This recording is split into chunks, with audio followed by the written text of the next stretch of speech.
Welcome friends.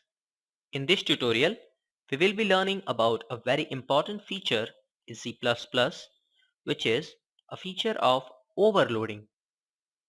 In this tutorial, we will be illustrating about method overloading, and I will demonstrate you how you can use method overloading in your C++ program. I have written one program and here is the code, and let me explain you the overloading. We have a class test overload and we have three different functions.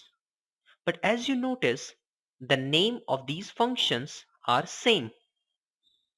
And how it's done? Overloading. Overloading is a feature of C++ that allows the methods to be defined with the same name. So all the names are same and all the methods could be different. What I mean by methods is the statements we pass in here. All the block of codes that is executed on calling that particular method can be different, but the name can be same, and this is overloading.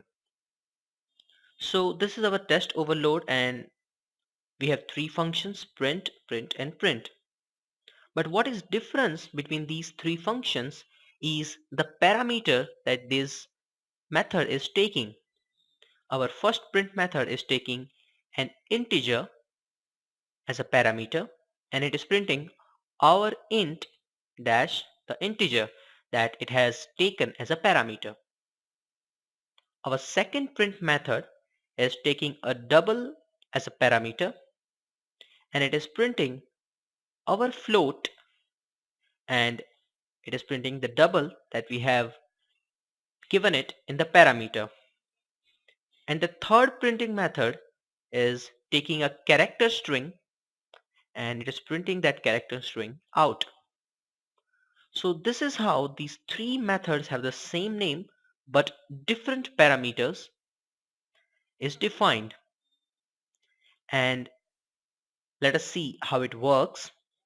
So in our main method, we have created one test object of our test overload class. Here it is, test overload test.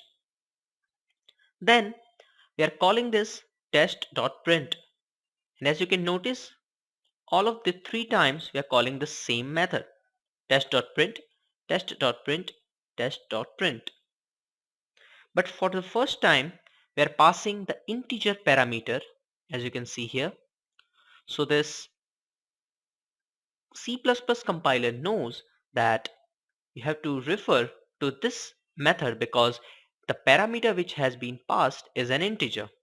So it will execute these statements and it will print our int and the integer that we have passed. As we know, this second test.print, we are passing a double which is 100.99. So it will look for a method which is taking double as a parameter, which is this one, and it will print our float and then the float that we have passed 100.99. And the third one is test.print, and we are passing a character string. So it will look for the method which is having the parameter of character, which is this one, and this is how it's work. So let's go ahead and run it.